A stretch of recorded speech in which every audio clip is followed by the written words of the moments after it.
Ladies and gentlemen, the American Jury and Bulldog Nation, we got an add-on today. We're interviewing my new good friend, Michael Wiggins, who has an odyssey of a battle, an epic battle against Pierce Township, his measly neighbor, Jennifer Taylor, and more. And he is some kind of a character, and he's somebody whose story, I think, is worth sharing with you.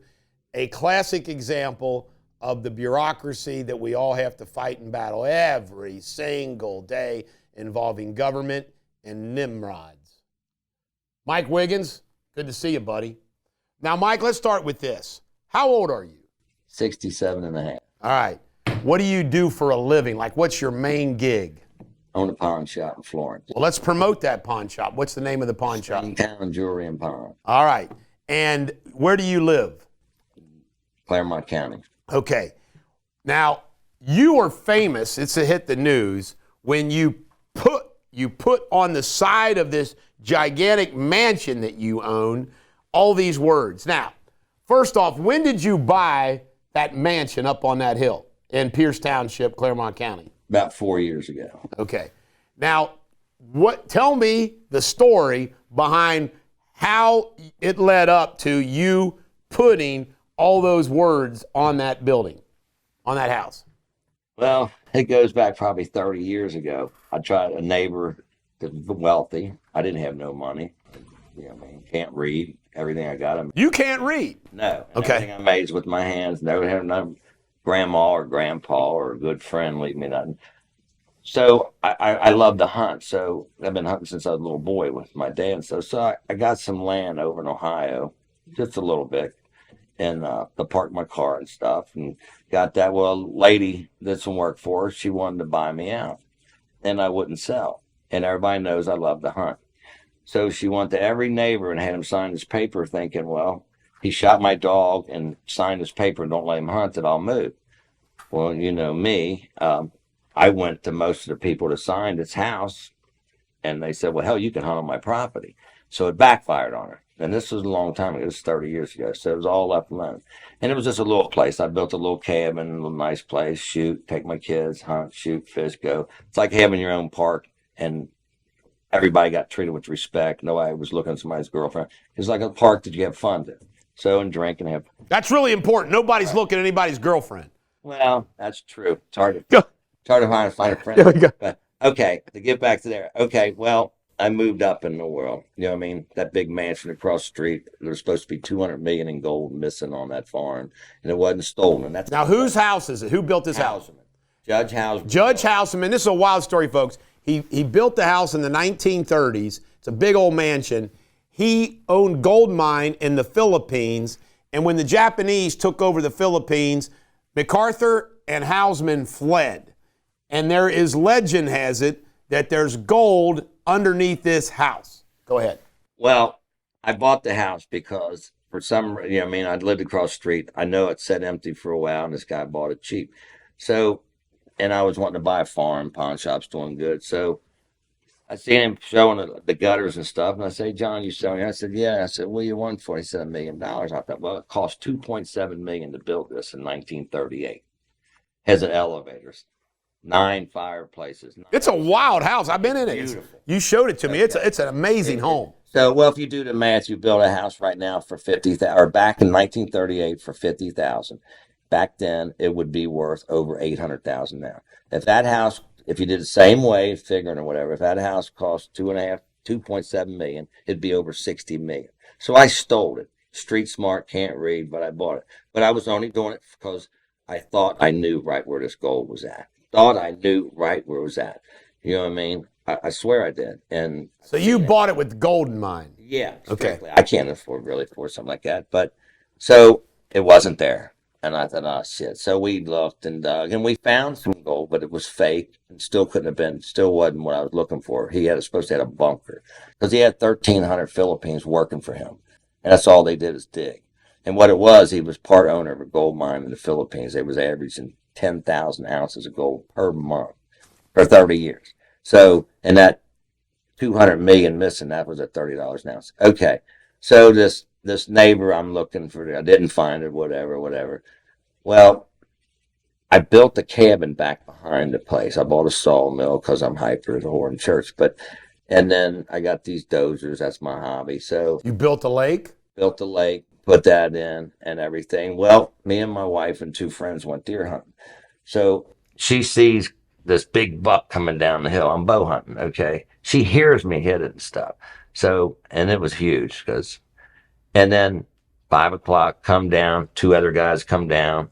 We go tracking, bad hit, shoulder, follow the blood up. My wife got that phone thing. We gotta be getting close to this lady's property. It's not surveyed, no signs. It's okay. Bad hit, let's come back tomorrow. So we go home, I knock on the door. Officers, real quick. Officers like, where was you at tonight, bow hunting? Well, the neighbor said they seen you on their property and got a picture of you. Where were you at? I told her that. I said, you want to talk to the 2 witnesses? No, we don't need to talk to them. You want me to show you the blood trail? No, we don't need to talk. Well, we're going to give you this ticket. That's how it started. 4th degree misdemeanor. House arrest. If you plead guilty that I stepped on that little piece of that back of that 50 acres. And she has video cameras shooting towards your property at the edge of your property. Well, my 40 acres is here. Her 50 acres is here. Her cameras are 6 foot facing my So property. if her camera picks you up, you're showing you on your property. Well, But they act like you were on her property. They gave me a ticket, but this is the funny thing. The chief of police. What's his name?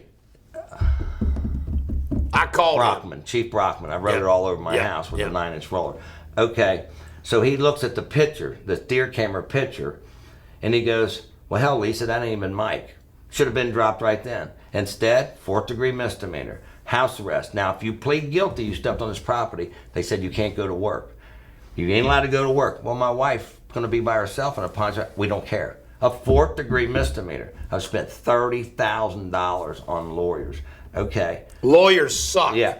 So then I go. They do. They rape you. I go to court and I have to piss in front of this kid and stuff every time. He said, "You've been drinking." I said, "There's no way in hell I'll go get blood." He goes, "Don't lie to me. We're going to take this pee," and he tapes it, writes my name, sends it off, goes, tells the judge I got alcohol. She puts an ankle bracelet there and an alcohol bracelet. 7 days later, it comes back from the chemist, negative. Now this is Eighth Amendment rights been taken away from her. She still kept the shit on me, and it come back negative. So you see, there's conspiracy. So you spend $30,000 to plead guilty to a misdemeanor. Well, I never pleaded guilty. They blackmailed me. They said either you will drop her charge, but your thing on your monitor said you want 200 feet here and 300 feet here within 2 minutes. And I had 2 carpenters with me working on the cabin and my wife, and they said, we're going to throw more charges on you. The bottom line is, this Jennifer Taylor is like an insane harasser of you.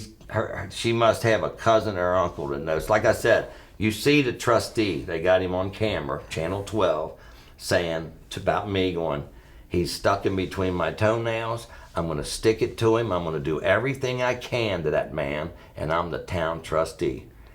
But then they investigate him, a third party, which is... Just to let you know, Jennifer Taylor and the trustee and everybody, you're all getting sued soon. So anyway, I want to go back to this gold. We showed up, me and the Brit showed up at your house to get something. I was blown away at your place. It was unbelievable. And you can't make this up. While I'm there, Denny Parada from Finders Keepers is actually there.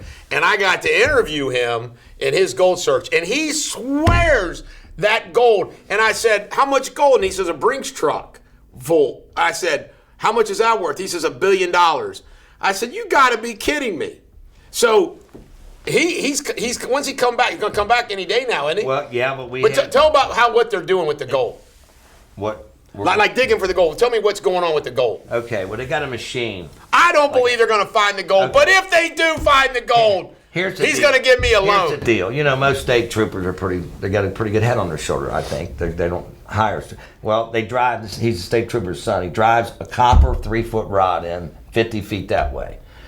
He puts another one over that way. They take a wire and they put these 2, I guess they're clamps on them, alligator clamps, and they put on this machine. This machine's got a thing that comes up and down here. It's a thermometer thing, and it'll say silver, copper, cave, iron, and each time it goes to that, there's a light overhead. The brighter that light. So this is a gold detection machine. The brighter that light gets, the more stronger gold. So all of a sudden I'm on my dozer and he's jumping up and down. The hell, he found a $20 gold piece or something. He goes, I said, what's going on? He goes, come here and look at this. He turns that machine over the other ones and he turns it to gold. The light just gets bright as hell and this goes to gold.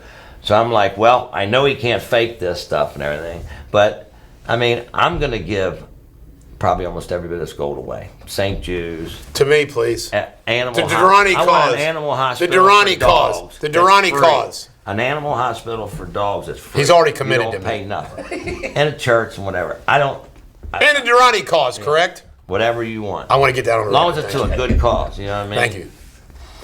But there's a lot more. But it's going to be wild if you find that gold on it. I mean, I'm dead serious. I got video. I got proof. And this here is totally different away from it, but I got to say this. Why I was looking for the gold, and I got a D8 dozer, I don't know if anybody knows, and done. And you never drove a dozer before, had you? No. You wouldn't believe the lake this guy built. It's incredible. But I'm being straight up honest with everybody. I found the Underground Railroad. I'll let you see it. It goes all the way under the river to the other side. And I ain't blowing smoke. I'll let you see it. I'll let you touch it. You can see it. Yeah, that is, because up by New Richmond, that area, Claremont County, that is where the Underground Railroad was. Right. So you've got Underground Railroad fine. Maybe have the gold fine. You're battling Pierce Township. You're battling Jennifer Taylor, the witch that was. Well, I put a big cross right at my stop sign. If you look up, it's beautiful on a full moon night. So the wife said, you're great with Carter, put a big cross up there. So I put this big, it's 70, 80-foot cross made out of locusts and stuff. And then I got these real beautiful lights around it, and I got a concrete platform. I'm going to have a lady kneeling out of marble or something white that'll show at the stop sign looking up praying, because everybody's like, well, what are you going to do? You put a church? I said, no. If somebody's got the worst of their luck and the worst, and God's been so good to me, and they're thinking I'm giving it up, and they stop at that stop sign, they look up, the moon's hitting at that, they think, well, I'm going to give it another shot. That's the reason I did it. You're a good man, Mike Wiggins. I don't walk on water. We could talk all day, but after about 20 minutes, people's butts and ears ADHD, get tired. It's hard for me to no, you did a great job. I think that's why I can't read. You did a great job. What was it my teacher said to me growing up in school? You tell me. If I try to teach you, Mike, I can't teach the other 23 kids. And that was tough, sitting in your desk. It is wild that you can't read after all these years. Well, no, a lot of people say I'm lazy, or they say I don't want to, or I could if I wanted. I call him James Caan. He looks like James Caan. Well, that's better than being called a pig farmer. All right. This is the Bulldog. Every dog has their day. Thank you, Mike Wiggins. We'll do it again.